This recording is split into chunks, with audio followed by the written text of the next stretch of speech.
Hare Krishna, Radhe Radhe. Welcome to my channel Laddu Gopal ji की सेवा ज्ञान भक्ति। कैसे आप सभी लोग, आशा रखते हो अच्छे ही होंगे। तो आज के इस वीडियो में हम शारदीय नवरात्रि की जानकारी लेने वाले हैं।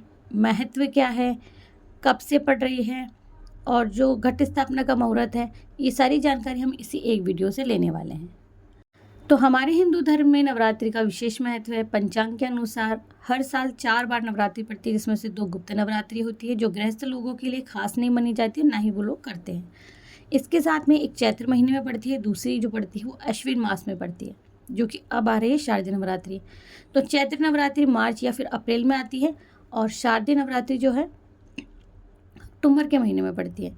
शारदीय नवरात्रि के दौरान माँ दुर्गा के 9 स्वरूपों की विधिवत पूजा करते हैं और इस साल जो है 9 दिनों की शारदीय नवरात्रि होगी। कभी कभी ऐसा होता है ना कि एक नवरात्रा घट जाता है, तो इस बार पूरे नवरात्रि जो कि बहुत शुभ होते हैं। तो एक तो तिथि को लेकर के बहुत कन्फ्यूज़न है, वो जानते हैं हम। तो हिंदू पंचांग के अनुसार अश्विन मास की जो शुक्ल पक्ष की प्रतिपदा तिथि है, उसका आरंभ 3 अक्टूबर को सुबह 12:19 से हो रहा है, जो 4 अक्टूबर को सुबह 2:58 पर समाप्त हो जाएगा। ऐसे में उदय तिथि के हिसाब से शारदीय नवरात्रि 3 अक्टूबर को ही प्रारंभ हो रही है। अब आप कहेंगे कि आप तो कहते हैं कि सूर्योदय के साथ में, लेकिन ये भी देखिए कि 2:58 पर समाप्त भी हो रही है 4 अक्टूबर को, इसीलिए ये 3 अक्टूबर को मानी जाएगी। पहला दिन जो है शारदीय नवरात्रि का वो 3 अक्टूबर को माना जाएगा और जो समापन है वो 12 अक्टूबर को शनिवार के दिन हो रहा है। ठीक है, तो हिंदू पंचांग के अनुसार नवरात्रि का जो पहला दिन है शैलपुत्री की पूजा करने का विधान होता है। तो 3 अक्टूबर को पहले शैलपुत्री जी की पूजा होगी। सुबह 6:19 से आप 7:23 पर कर सकते हो। अभिजीत मुहूर्त जो है वो 11:52 से लेकर के 12:40 का है। अच्छा, इस बार जो हमारी दुर्गा माता है वो किस पर सवार होकर आ रही है, तो देवी भागवत पुराण के अनुसार नवरात्रि के दौरान माँ दुर्गा धरती पर ही वास करती है और ऐसे में वे किसी न किसी वाहन पर सवार होकर आती है और वापसी भी इसी तरह करती है। तो इस बार जो सवार होकर आ रही है, पालकी में सवार होकर आ रही है। देवी भागवत पुराण के अनुसार वार के अनुसार देवी के आगमन का जो प्रस्थान का वाहन है उसका निर्णय होता है। सोमवार या रविवार को होती है तो हाथी पे, मंगलवार या शनिवार को होता है घोड़े पर, और शुक्रवार को माँ डोली में, गुरुवार को भी डोली में आती है और इसके साथ ही बुधवार के दिन अगर आती है तो नौका में सवार होकर के आती है। ठीक है, बता दूं कि इस बार शारदीय नवरात्रि गुरुवार के दिन शुरू हो रही है, इसलिए माँ का आगमन जो है पालकी यानी कि डोली से हो रहा है। ये भी मान्यता है कि माँ डोली से अगर आती है तो सुख समृद्धि लेकर के आती है। चलिए, ये तो सारी जानकारी ले ली है आपने कि कब से शुरू हो रही है और महत्व वगैरह, जो घट स्थापना का मुहूर्त है वो सब जानते हैं। चलिए, घट स्थापना हो या पूजा विधि वो सब जान लेते हैं। सर्वप्रथम पूजा स्थल पर संपूर्ण सफाई और तैयारी के बाद में सबसे पहले आपको गणपति जी को स्नान और उनकी पूजा करनी है। उसके बाद में ही आपको सारी पूजा का शुरुआत करनी है। सर्वप्रथम गणेश जी पूजने हैं तो पहले उनकी पूजा होगी। घट स्थापना से पहले पूजा स्थल को साफ ज़रूर से करना चाहिए। पूजा की चौकी स्थापित कर रहे हैं तो उस पर लाल रंग का कपड़ा बिछाएं। आजकल सभी लोग मंडप सजाते हैं, तो आप भी मंडप सजा सकते हैं। मिट्टी का कलश लें, गंगा जल लें, एक सिक्का ले लें, रोली ले लें, हल्दी की गांठ ले लें, दूर्वा ले लें और नारियल लें, सुपारी लें, आम के पत्ते और चावल की आवश्यकता होगी आपको अष्टदल कमल बनाने के लिए।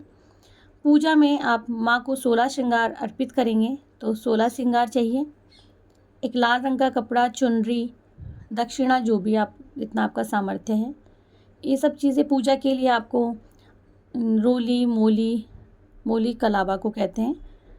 साथ में ही प्रसाद जो भी आप माँ को अर्पित करेंगे। 9 दिन आप माँ को 9 भोगों का नियम लेते हैं तो वो लगा सकते हैं, नहीं तो आपकी इच्छा है, आप माँ को कोई भी भोग रखें, सात्विक भोग जो रखना चाहते हैं।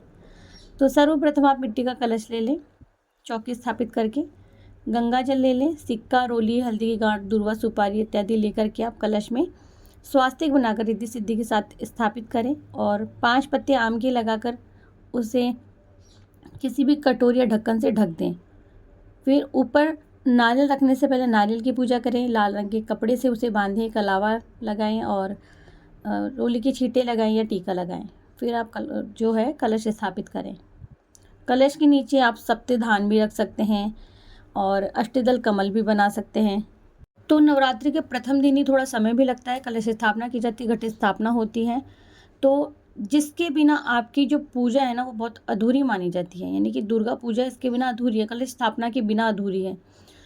अगर आप किसी भी कारण से आप अखंड ज्योत नहीं जला पा रहे हैं तो आपको जौ ज़रूर से बोने हैं। इसके लिए आपको एक मिट्टी का पात्र लेना है जो कि चौड़े मुंह वाला हो, साफ़ सुथरी मिट्टी लेनी है। तांबे का कलश आप उसमें स्थापित करना चाहते हैं तो वहाँ स्थापित करें, अलग से स्थापित करना चाहते हैं तो अलग से स्थापित करें। और जो नारियल, सुपारी, गंगा जल, दूर्वा जो सब आपने उसमें डालें ना, वही आप किसी पान के पत्ते पर रख कर भी ये जो विशेष भोग है आप माँ के सामने, और जो आपने कलश स्थापना करी है वहाँ पर, चाहे तो नवग्रह भी स्थापित करें, षोडश मातृका भी बना सकते हैं विधि विधान से करना चाहते हैं तो, वरना साधारण जो विधि है वो भी अपना सकते हैं। तो लौंग, इलायची, पान, मिठाई ये सब हैं, इत्र वगैरह, ये सभी माँ को आपको अर्पित करना है। याद रखना है कि जो कलश की स्थापना है उत्तर दिशा या ईशान कोण में करें। और जब दुर्गा माता की आपके पास प्रतिमा है तो आप उसे पंचामृत अभिषेक करवाएं। और अगर प्रतिमा नहीं है, छाया चित्र है, फोटो है, तो आप उसको भी पंचामृत अभिषेक छींटे लगाने के माध्यम से कर सकते हैं। एक चीज़ का और ध्यान रखना है आपको, जैसे ही पूजा पूर्ण हो जाती है आपको अंत में जो है माता जी, नवग्रह, इन सभी का आपका आह्वान तो आपको शुरू में करना ही है, लेकिन जो आरती है दुर्गा माता की करने से पहले आपको गणेश जी की आरती करनी है। अखंड ज्योति जला रहे हैं तो पीतल का, मिट्टी का या कांसे का कोई भी एक बर्तन आप ले सकते हैं, दीपक ले सकते हैं। आप जो बाती है वो रुई से बना सकते हैं या कलावे से बना सकते हैं, मार्केट से बनी बनाई बाती भी लेके आ सकते हैं। और दीपक की पूजा करने के बाद में आप अखंड ज्योति जलाएं।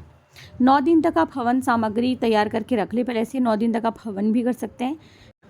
इसके लिए आप हवन कुंड, आम की लकड़ी, काले तिल, रोली या कुमकुम, अक्षत यानी कि चावल, जौ, धूप, पंचमेवा, घी, लोबान, लौंग का जोड़ा, गूगल, लोबान आपको यूज़ नहीं लेनी है, सॉरी, कमलगट्टा, सुपारी, कपूर, ये सब हवन के लिए हमें चाहिए होता है। और आखिरी में हमें जो आहुति देनी होती है वो नारियल आप तैयार करके रख लिया, नारियल आप पहले से लेके रख लें। और आखिरी में खीर ज़रूर बनाते बनाते तो वो एक प्रसाद अलग से रख लें। माता रानी का जो श्रृंगार है उसमें क्या क्या होता है, लाल रंग की चुनरी, चूड़ी, इत्र, सिंदूर, महावर, बिंदी, मेहंदी, काजल, बिछिया, माला और पायल होती है, लाली होती है। ये जो जितने भी श्रृंगार के सामान हैं आप वो रख लें। आप सभी जानते हैं कि ब्रह्म मुहूर्त में उठ कर के हम सब लोग ये तैयारी करते हैं, तो कुछ चीज़ें तो हम लोग ऑलरेडी जानते जाते हैं। माँ अम्बे का आह्वान अगर आपने किया है तो संपूर्ण जो देवी देवता हैं और उनका आह्वान तो हम कलश स्थापना के माध्यम से ही कर देते हैं, क्योंकि जो कलश स्थापना हम करते हैं वो देवी देवताओं को बुलाते हैं। वरुण देवता निमित्त होते हैं कलश देवता। तो जहाँ तक है मैंने कोशिश की इस एक वीडियो में मैं आपको सब कुछ बता सकूँ। माँ दुर्गा को जो आपने लाल रंग की चुनरी रखी है श्रृंगार सामग्री में, वो आपको नहीं पहनानी है, आपको अलग से चुनरी ला करके फिर माँ को उठानी है। इस बात का विशेष ध्यान रखें। अखंड ज्योत जला रहे हैं तो कुछ नियमों की पालना होती है, जैसे अखंड ज्योत को बार बार संभालना होता है, घर को बंद करके ताला लगा के ना जाएं, 2-3 दिन के लिए कहीं ना जाएं, 2 दिन के लिए कहीं ना जाएं, बार बार अखंड ज्योत का ध्यान रखना होता है, वो खंडित ना हो जाए इसीलिए। तो अगर आप अखंड ज्योत जला रहे हैं या घर परिवार में कोई फंक्शन है या किसी कारणवश अखंड ज्योत नहीं जला पा रहे हैं तो अब सुबह शाम एक देसी घी का जो दीपक होता है वो आप जला सकते हैं।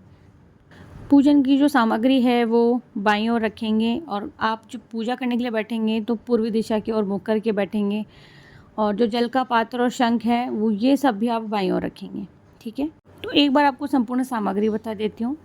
माँ देवी की प्रतिमा या फोटो, आम की लकड़ी और पत्ते, चौकी, लाल रंग का कपड़ा, लाल रंग की चुनरी, कलावा, मेवे, जौ, दही, पंचमेवा, लाल रंग की चूड़ियाँ, सिंदूर और नारियल, कलश, लाल रंग के वस्त्र, रुई की बत्ती या कलावे की बत्ती, धूप और माचिस, चावल, कुमकुम, लौंग, इलायची, कपूर, उपले चाहिए आपको, जिन्हें कंडे भी कहते हैं, मिठाई चाहिए, दीपक, देसी घी, फूलों की माला, बताशे, मिश्री, ये सब चीज़ें पूजा में बहुत ज़रूरी होती है। इसकी पान, सुपारी, श्रृंगार का सामान, अगर आप झंडा झंडा नया लगाते हैं तो वो चाहिए आपको, गूगल, कमलगट्टा, सुपारी, हवन कुंड पूजा करने के लिए, हवन करने के लिए, अग्यारी के लिए भी ज़रूरी होता है, बैठकर पूजा करने के लिए आसन, जल छिड़कने के लिए, हाथ धोने के लिए आचमनी, और रोज़ाना तिलक लगाने के लिए आपको एक अलग से बर्तन लेना है। उसको 9 दिन तक जो थाली और जो पूजा के लिए आपने कटोरी लिए वो 9 दिन तक रखनी है, उसके बाद में ही साफ़ करनी है।